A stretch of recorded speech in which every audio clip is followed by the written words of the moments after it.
Hello, how are you today? My name is Otto and welcome to the channel. On today's video, we're going to compare two smartphone gimbals from the brand Zhiyun. This one is the Smooth Q3 and this other one is the Smooth 5. They are good smartphone gimbals, but I want to show you what they have in common and what's different. And this way, maybe I can help you choose one or the other. The Smooth Q3 is a more affordable gimbal with a low price of $89 for the basic version. The price of the Smooth 5 starts at $169 also for the basic version. With that price, besides the gimbal, you will get a tripod and a USB-C charging cable. Both of these gimbals are lightweight, but the Smooth 5 is heavier with a weight of 560 grams and the tripod weighs 50 grams.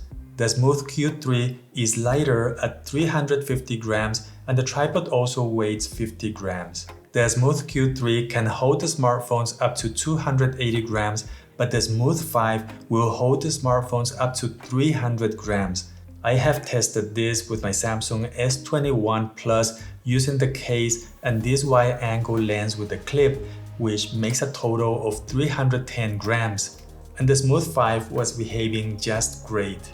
I do like the build quality on these two gimbals. The Smooth 5 has a more classic design and it looks elegant and professional. It can be folded like this, but the size remains almost the same and this will not fit on your pocket. The Smooth Q3 has good ergonomics and just like the Smooth 5, holding it will not cover the buttons or the joystick.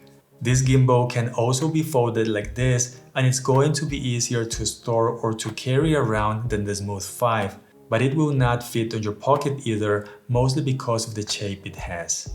There is a big difference in battery life as well. The Smooth Q3 will run for around 7 hours and the Smooth 5 can run for over 24 hours.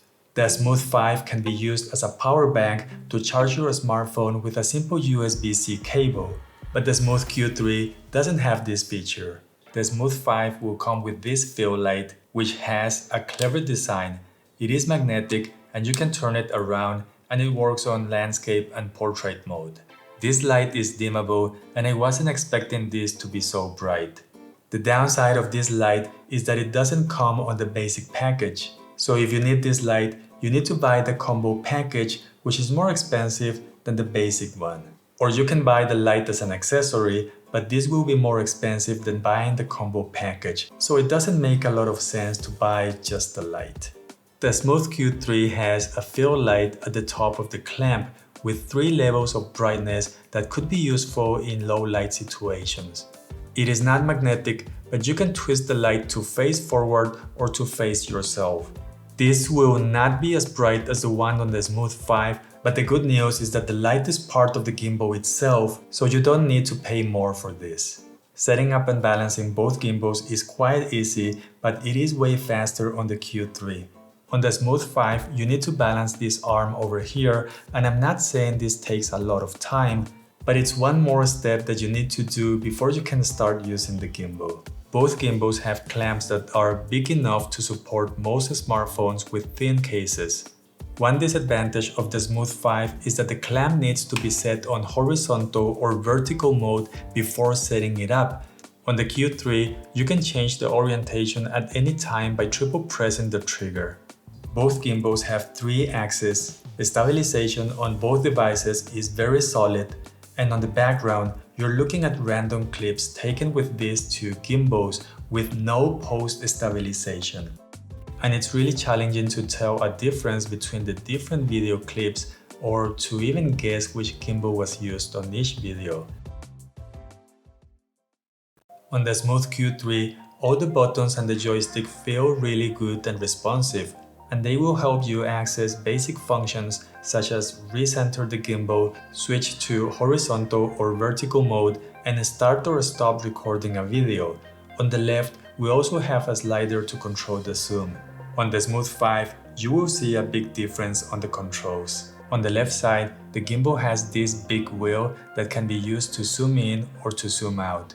And if you press the button in the middle, you will be able to manually focus with the wheel. Having a focus or zoom wheel is much better than just having a slider, as this is going to give you a more precise control.